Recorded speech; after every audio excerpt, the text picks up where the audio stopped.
Hello friends, welcome to बस tutorials. It is a platform to educate yourself.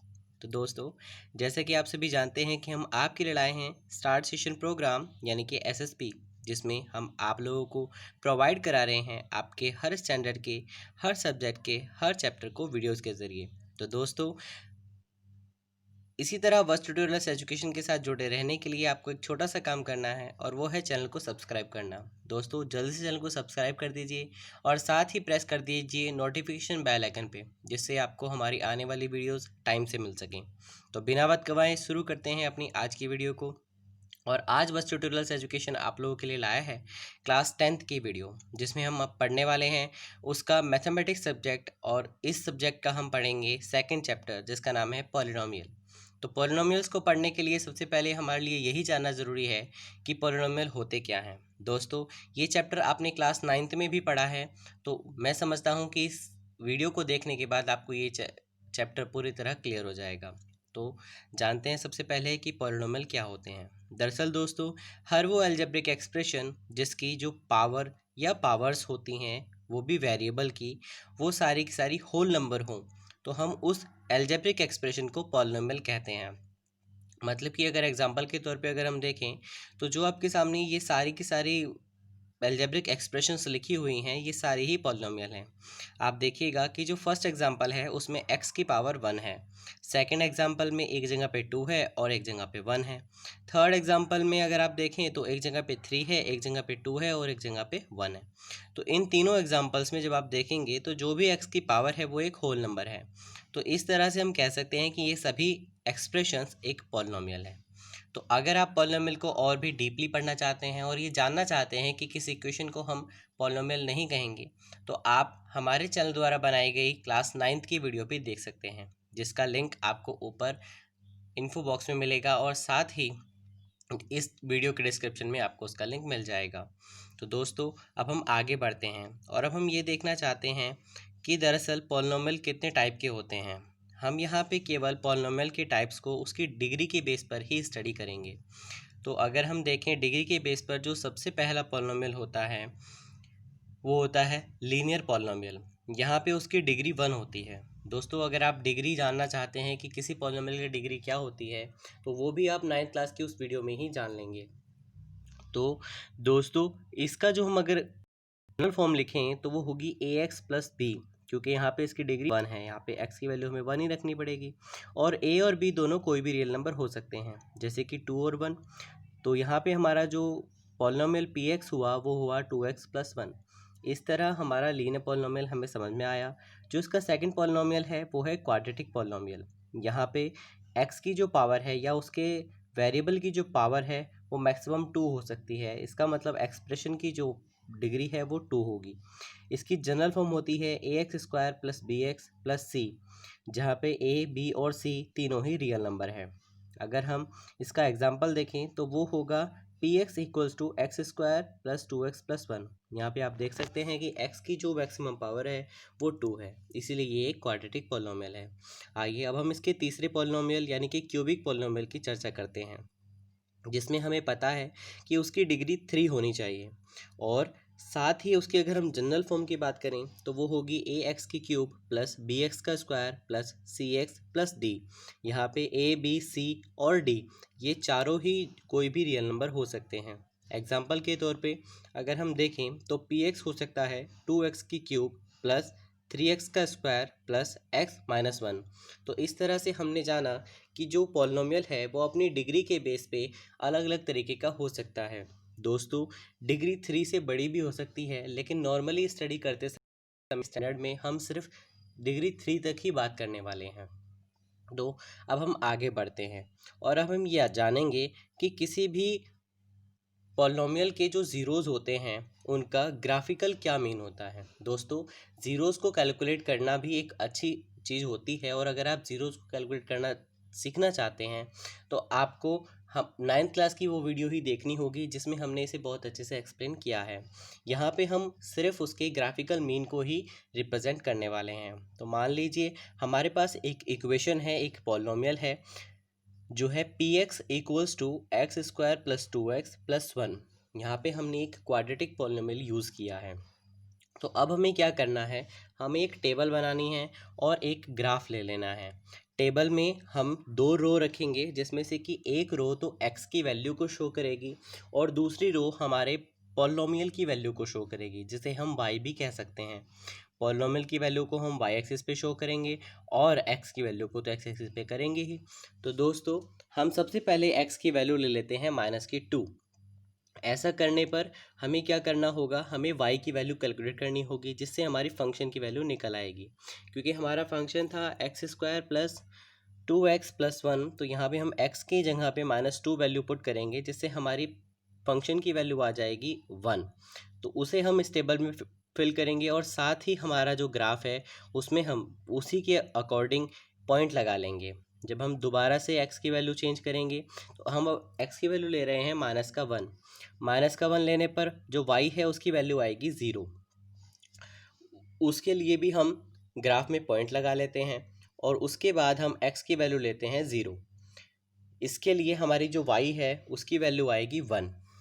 तब हम उसको टेबल में फिल करके उसके लिए भी एक पॉइंट लगा लेते हैं। और इसी तरह x की वैल्यू 1 रखने पर y की वैल्यू आती है 4, जिसके लिए हम ग्राफ में पॉइंट ले लेते हैं।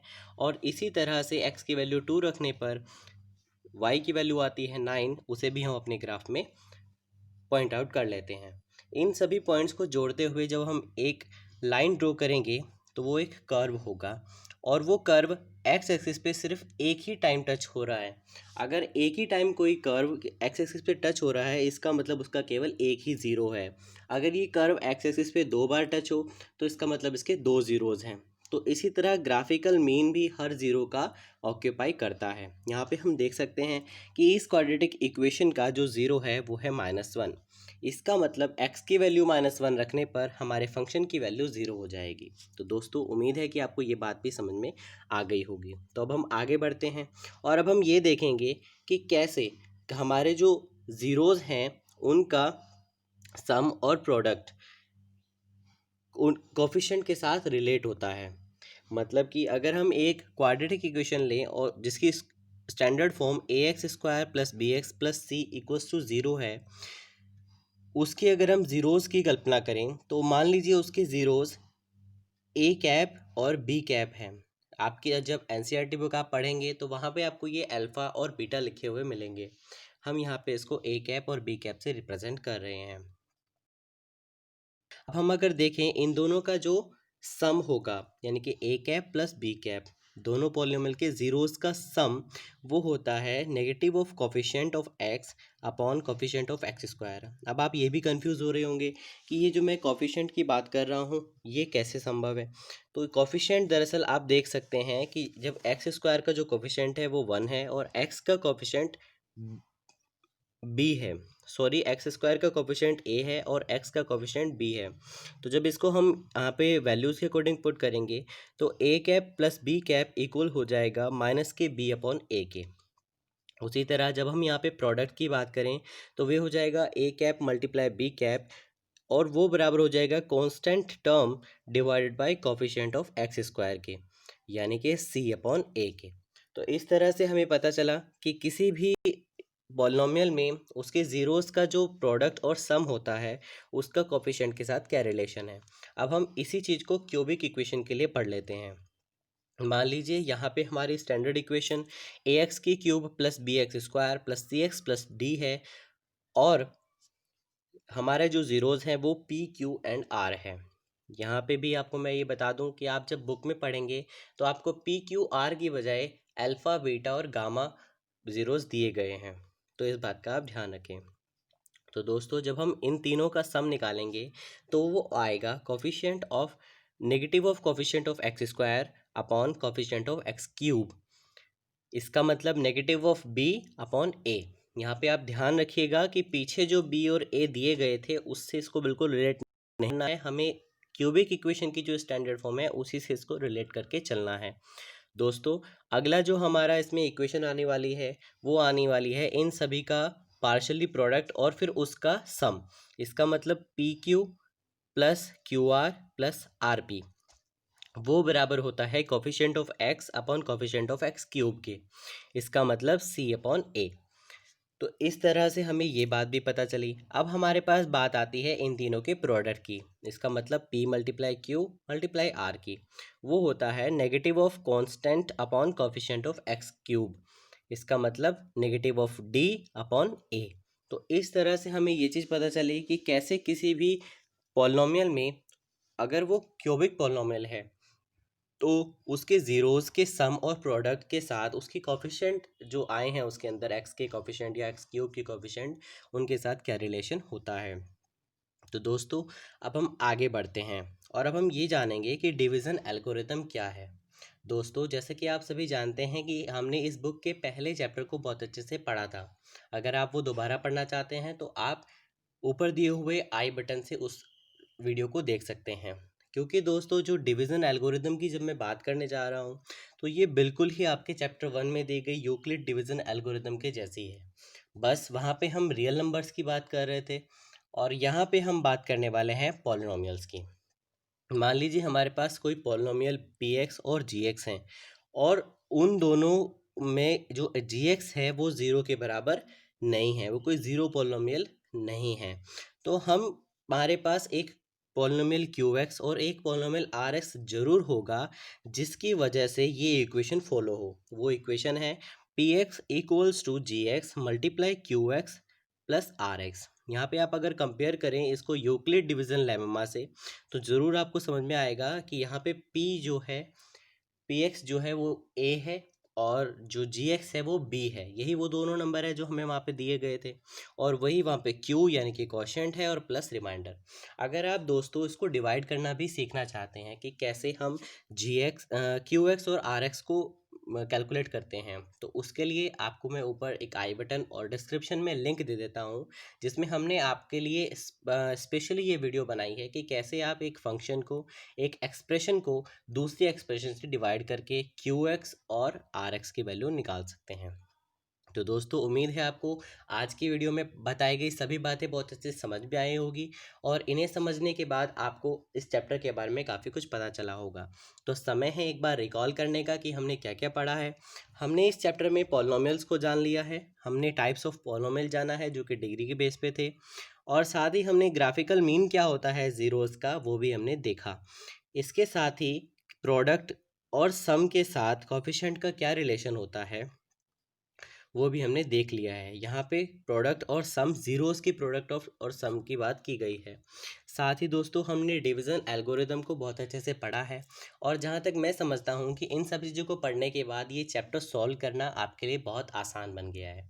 फिर भी अगर आपको इस चैप्टर में किसी भी तरह की क्वेरी होती है और आप उसे नहीं समझ पाते हैं तो आप निसंकोच बस ट्यूटोरियल्स एजुकेशन की कमेंट बॉक्स में उसको लिख कर मुझसे पूछ सकते हैं और उस क्वेरी का आंसर सॉल्यूशन आप बाय वीडियो भी ले सकते हैं और साथ ही मैं उसका सॉल्यूशन आपको थ्योरेटिकली भी बताऊंगा। तो दोस्तों, उम्मीद है आपको ये वीडियो पसंद आई होगी। वस्त ट्यूटोरियल्स एजुकेशन के साथ जुड़े रहने के लिए आपका बहुत बहुत धन्यवाद। अब बस आप एक छोटा सा काम और कर दीजिए जिसमें आपको चैनल को सब्सक्राइब करना है और नोटिफिकेशन बेल आइकन पे क्लिक करना है। साथ ही इस वीडियो के पसंद आने पर इसे लाइक और शेयर ज़रूर कीजिएगा। अब तक हमारे साथ जुड़े रहने के लिए आपका बहुत बहुत धन्यवाद। मिलते हैं अगली वीडियो में, तब तक के लिए good bye and take care.